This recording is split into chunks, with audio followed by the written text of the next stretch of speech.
मित्रों नमस्कार, आपका स्वागत है। मित्रों आपने नोटबंदी के दौरान जब प्रधानमंत्री नरेंद्र मोदी ने 2016 में नोटबंदी की थी तो एक बड़ा वायरल हुआ था ये 10 रुपए का नोट और उसमें लिखा गया था सोनम बेवफा है। और वो नोट इतना पॉपुलर हुआ, इतना वो वायरल हुआ कि सारे हिंदुस्तान में लोग उन जब वो लॉकडाउन लगा हुआ था, उसी नोट की फोटो को वायरल कर रहे थे कि सोनम बेवफा है और उसके मीम्स वगैरह बने। इंदौर की एक सोनम है जो आज फिर चर्चा में है और वो भी सोनम है। और ये आरोप लगाया जा रहा है कि सोनम ने अपने नवविवाहित पति राजा रघुवंश की हत्या की है। यह भी आरोप है। पुलिस का कहना है जब ये मामला कोर्ट में जाएगा तो कोर्ट तय करेगी कि वो दोषी है कि नहीं, हत्या किसने की है, ये कोर्ट तय करेगा। लेकिन ये बड़े जो पुलिस का कहना है और जो मेघालय के सीएम का कहना है कि मामला सुलझ गया है। दरअसल ये शादी हुई थी मई में और राजा रघुवंशी जो एक बिजनेस फैमिली से हैं, उन्होंने बहुत खुशी से पूरा परिवार में शादी की और उसमें जो लड़की है सोनम इंदौर की रहने वाली है। और जब वो खुशी-खुशी गए और मेघालय में हनीमून मनाने गए तो उसके बाद खबर आई थी कि राजा रघुवंशी की लाश मिली है और उसके बाद जो दुल्हन थी सोनम का लापता हो गया था। तो पुलिस मध्य प्रदेश के जो सीएम है मोहन यादव जी, उन्होंने फ़ोन किया था मेघालय के सीएम को और उनको उन्होंने रिक्वेस्ट की थी कि इस मामले की जल्दी से जल्दी तहकीकात कराएँ, इसकी खोजबीन करें।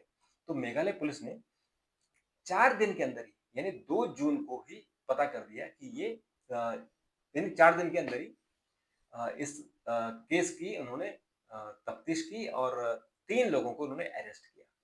सोनम को गाजीपुर के एक ढाबे से पकड़ा गया और फिर सीएम ने इसमें अपने ट्वीट में लिखा था कि ऐसे-ऐसे जो केस था हमने सॉल्व कर लिया है और उसमें 3 लोग पकड़े गए। एक और आदमी जो फरार है उसकी भी धरपकड़ जारी है। जब इंदौर आई सोनम तो वहाँ उसने कहा कि वो बेकसूर है और उसको फँसाया जा रहा है और उसने ये भी कहा कि उसका और उसके पति का अपहरण हुआ था और अपहरणकर्ताओं ने राजा रघुवंश की हत्या कर दी। जबकि जो गूगल मैप है यानी जो राजा रघुवंश के भाई है और सोनम का भाई है, ये दोनों मेघालय गए थे घूमने के लिए। और उन्होंने जब वो गूगल मैप देखा और गूगल लोकेशन देखी, तो तब उन्हें पता लगा कि ये तो कहीं और है।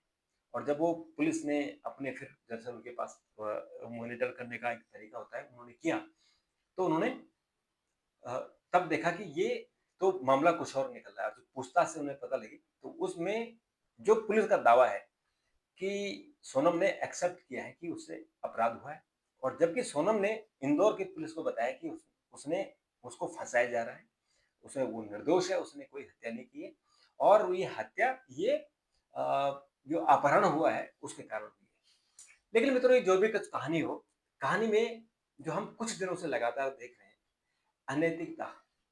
अभी अ, जो स्वामी प्रेमानंद जी महाराज हैं, उनके पास एक आदमी आज गया था और उस आदमी ने कहा कि उसकी पत्नी के रहते हुए उन्होंने दूसरी लड़की से शादी कर ली है और शादी इसलिए कर ली है कि शादी से पहले वो इस लड़की से प्यार करता था। तो प्रेमानंद जी महाराज ने कहा कि तुमने तो अक्षम्य और दंडनीय अपराध किया है और तुमने 2 जिंदगियां बर्बाद की है। अगर तुम्हें इससे प्यार था तो तुमने शादी क्यों की? और जब तुमने शादी कर ली थी तो इसको फिर तुमने इसको छोड़ देना चाहिए था, फिर इसके साथ तुम क्यों रहे? तो तुम्हारे प्रायश्चित नहीं होगा, तुम्हें दंड का भागीदार बनना पड़ेगा और अक्षम्य अपराध। तो ये वही है, हम देख रहे हैं कुछ दिनों से कि दिल्ली में या दूसरे शहरों में इस तरह के किस्से आ रहे हैं कि महिलाएं और लड़कियां अपने दूल्हा की हत्या करवा रही हैं, अपने बॉयफ्रेंड से मिलकर मरवा रही हैं और उसके बाद इस तरह की कहानियां आके दिल दहलाने वाली है। यानी लोग ये कह रहे हैं कि अब ये विश्वास कैसे किया जाए? पति पत्नी का तो ऐसा प्रेम होता है और ऐसा संबंध है कि विश्वास का संबंध है। पत्नी चाहे या पति चाहे, एक दूसरे का ऐसा संबंध होता है कि आप कब किसको मार दो, कोई आप पे शक ही नहीं करेगा। बाद में शक करेगा लेकिन आप इज़िली उसको घर के अंदर मार सकते हो। जैसे आपने दिल्ली में एक केस आपने देखा था कि एक लड़के ने अपनी गर्लफ्रेंड की 45 टुकड़े कर दिए थे, फ्रिज में भर दिए थे। क्योंकि उसके साथ थी, वो लिविंग रिलेशन में रह रही थी। विश्वास था, साथ में थी और उसने गर्दन काट दी, उसके फ्रिज में भर दिया। तो इसलिए ये जो विश्वास टूट रहा है, कैसे होगा? ये क्यों हुआ? ये नैतिकता कहाँ चली गई? और खासकर हमारे हिंदुस्तान में हमारी जो संस्कृति है, वो कहाँ चली गई? वो इस पे डाउटफुल है और चर्चा का विषय है। और इस चर्चा का जिस तरह से लगातार केसेस बढ़ रहे हैं, उसका समाधान कैसे निकलेगा? ये मुझे लगता है कि हमको ज़रूर इसका समाधान ढूँढना चाहिए। समाज को पढ़ा-लिखा होना ज़रूरी है, लेकिन समाज में जो ये मोबाइल फ़ोन आए हैं, इसमें जो गंदगी फैली है, इसमें जो व्हाट्सएप और जिसमें एसएमएस हो रहे हैं, ये मुझे लगता है कि सबसे बड़ी प्रॉब्लम है। क्योंकि इसमें ईज़ी है कि आप मोबाइल पर बात करते हैं या मोबाइल पे एसएमएस करते हैं, आप किसी को मैसेज कर सकते हैं। पहले प्रेम जताने के लिए कई-कई दिनों तक इंतज़ार करना पड़ता था और जब आमने-सामने इज़हार करते थे। अभी तो मोबाइल है, आपने मैसेज कर दिया, उसमें हो गया, अगली अगली तरफ से कोई मैसेज आ गया तो ठीक है, नहीं तो आपने 2-4 बार मैसेज भेजा और हो गया।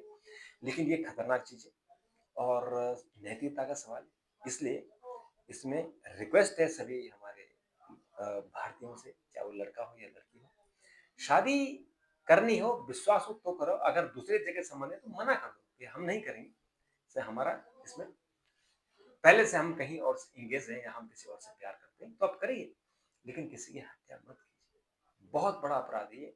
आप कानून के नज़र में आप अपराधी रहोगे और ऊपर वाले की नज़र में भी आप अपराधी रहोगे। ऐसा मत करो।